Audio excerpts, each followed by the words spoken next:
De Repente nas Profundezas do Bosque é um livro do escritor israelense Amos Oz. Além de escritor, ele era um ativista pela paz, um pensador contemporâneo bastante lúcido. Tem várias entrevistas incríveis dele aqui no YouTube, tratando de assuntos como conflitos da atualidade, a crise na democracia, a volta da intolerância.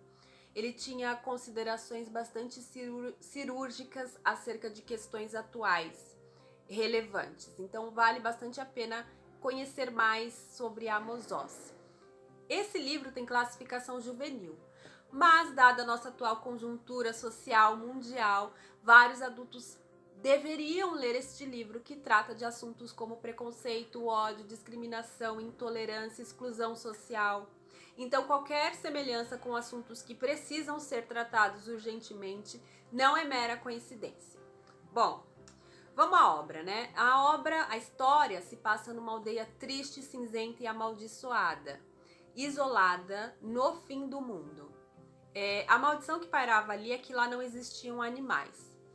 E acerca desse sumiço dos animais, eles acreditavam que ele se devia a um suposto demônio das montanhas chamado Nehri. Eles acreditavam que há muitos anos atrás, Nehri desceu das montanhas e levou consigo todos os animais. Acerca dessa maldição, desse sumiço, pairava uma grande culpa entre os adultos e os velhos. Os adultos e os velhos não falavam sobre o assunto, era um tabu, uma ferida aberta, um assunto proibido. E as crianças, por sua vez, não sabiam se de fato os animais existiam ou se eles eram uma lenda.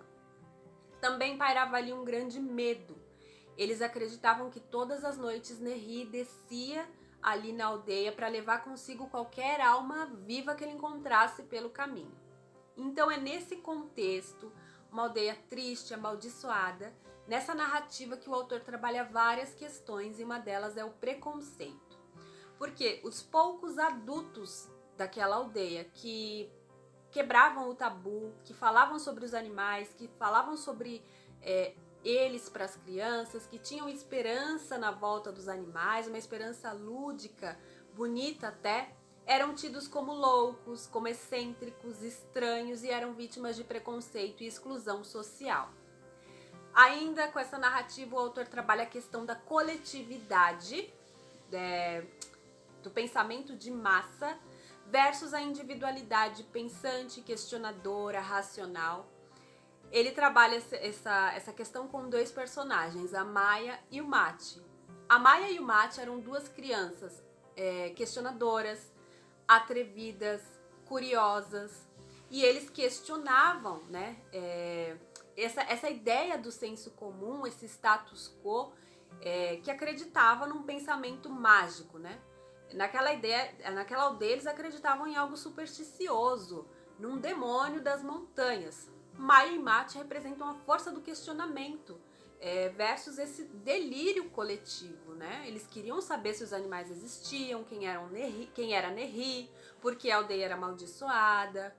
Então eles representam essa força do questionamento, da individualidade contestadora, racional, pensante. Se nós trouxermos para nossa realidade, quantas ideias do delírio coletivo, de pensamento mágico, de crendices populares, crendices religiosas, superstições, nós acreditamos, que nos são passadas de geração em geração, que nós absorvemos sem qualquer pensamento crítico, racional, sem qualquer questionamento, sem um filtro, por preguiça de pensar, por medo, por comodismo. Então Maya e Mate representam essa individualidade questionadora versus o delírio coletivo, o pensamento de massa. Quantas verdades nós descobriríamos se nós questionássemos o pensamento de massa à luz da racionalidade e da verdade? Foi isso que Maya e Mate fizeram. E se você não quiser um spoiler, já para por aqui esse vídeo, porque Maya e Mate foram atrás das verdades e descobriram. Eles foram até as montanhas e descobriram que Nehri não era um demônio coisa nenhuma. Nehri nada mais era do que um ex-morador da aldeia que fora embora de lá há muitos anos atrás, ainda criança, porque ele era vítima de muito preconceito. Aquela era uma aldeia cuja sociedade era marcada por muita intolerância, preconceito, discriminação. Nerri nada mais era do que um ex-morador que saiu fugido dessa situação. E atrás dele foram os animais. O autor não deixa claro por que os animais foram atrás dele. Mas tudo leva a crer que era por conta daquela toxicidade, né? Daquele ambiente, daquela aldeia tóxica. Afinal, se os seres humanos se tratavam mal entre si, quem dirá como eles tratavam os animais? Bom, acerca do sumiço dos animais, a gente pode trabalhar a questão da extinção das espécies, do próprio aquecimento global que levaria a isso. O que nós faríamos, nós seres humanos faríamos, se da noite para o dia os animais fossem extintos? Olha, pode ter certeza absoluta, que nós colocaríamos a culpa em algo sobrenatural, em algo do pensamento mágico, em alguma superstição, em algum demônio. Com certeza é a cara do ser humano fazer isso. A gente ia criar um demônio para colocar a culpa nele e tirar a culpa das nossas costas. Afinal de contas, aquela aldeia é uma representação micro da nossa sociedade, que é um macro, né? A cara do ser humano. Nós inventaríamos um demônio. Pode ter certeza. Bom, aí a gente pode trabalhar essa questão com o sumiço dos animais com o personagem Nerri. A gente pode trabalhar a questão da vítima de preconceito, o que a vítima de preconceito, de intolerância faz com isso que ela sofreu, com essa dor que ela sente, porque o Nerri sentiu isso, mas a escolha dele foi se isolar, ele passou uma vida inteira isolado. E aí, será que essa é a melhor opção? E ele vivia magoado, ele ia para a aldeia pregar peças de noite, que eram que os aldeões acreditavam que era o demônio, o Nerri, voltando todas as noites. Nada mais era do que a criança ferida do Nerri, magoadíssimo, tentando descontar ali sua raiva. Então, com esse personagem, a gente pode trabalhar a questão da vítima do preconceito, da vítima de bullying, né? Que foi o que ele sofreu. O que ela faz com essa dor? No que ela transforma tudo isso?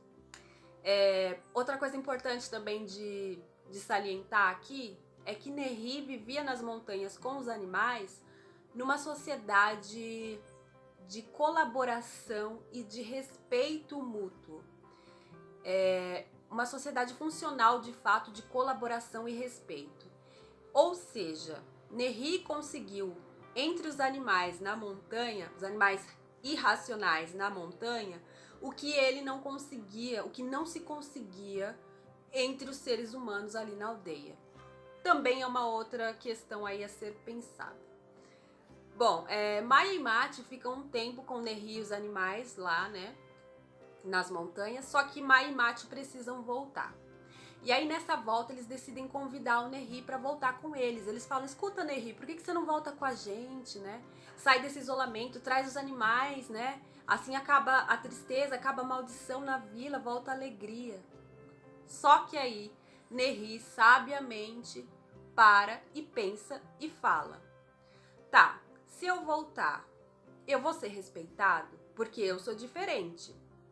Aquela sociedade continua lá, a mesma, intolerante do mesmo jeito que eu deixei. Será que eles vão me respeitar? E os animais? Se os animais voltarem, eles vão dar valor à volta dos animais? Ou eles vão continuar tratando, açoitando, batendo, matando para comer sua carne? E aí é um dedo na ferida que o Amos Oz coloca na questão do nosso consumo desenfreado de carne. A indústria da carne é a mais cruel que existe. Leiam sobre o holocausto animal, pelo amor de Deus, nós fazemos da terra um inferno para os animais. Então vocês percebem que o autor trabalha várias questões num livro, assim, são várias questões que podem ser trabalhadas, né? Bom, e aí Nerri não volta, decide não voltar, mas ele decide dar um conselho para Maia e para Mate, né? Afinal, eles precisam voltar e ele dá um conselho e esse conselho praticamente encerra o livro. Ele fala: olha, vocês vão voltar, a aldeia tá lá do mesmo jeito. Nessa volta, não se permitam ser contaminados pela doença do preconceito e do ódio. E aí é uma mensagem poderosíssima, né? Que o autor tá passando aqui, e falando a real, né? O preconceito, o ódio, a discriminação, a intolerância são doenças sociais. E aí o Nerri ainda completa com a mensagem que eu acho mais importante ainda.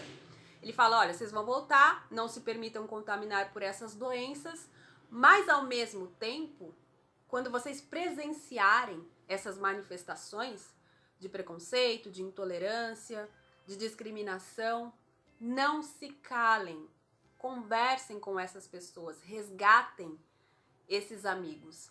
E aí é uma mensagem poderosíssima, mais atual que essa mensagem impossível, porque a gente está vivendo num momento onde a intolerância e o ódio vem ressurgindo de tal forma que a nós não é dado mais o direito do silêncio. A gente não pode mais se calar diante de situações de intolerância, de ódio, de discriminação.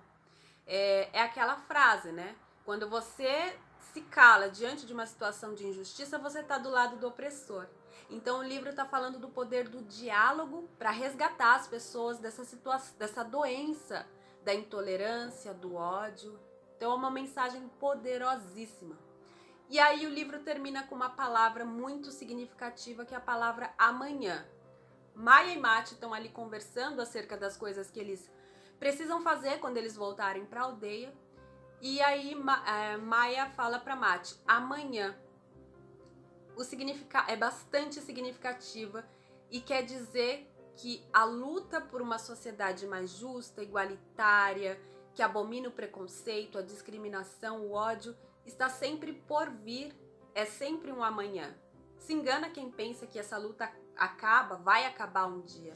Não, né? Os seres humanos são completamente falhos, nós temos os sentimentos mais torpes, mais horríveis, né? A gente sempre precisa estar trabalhando socialmente, né? As nossas questões éticas, humanas, de direitos humanos.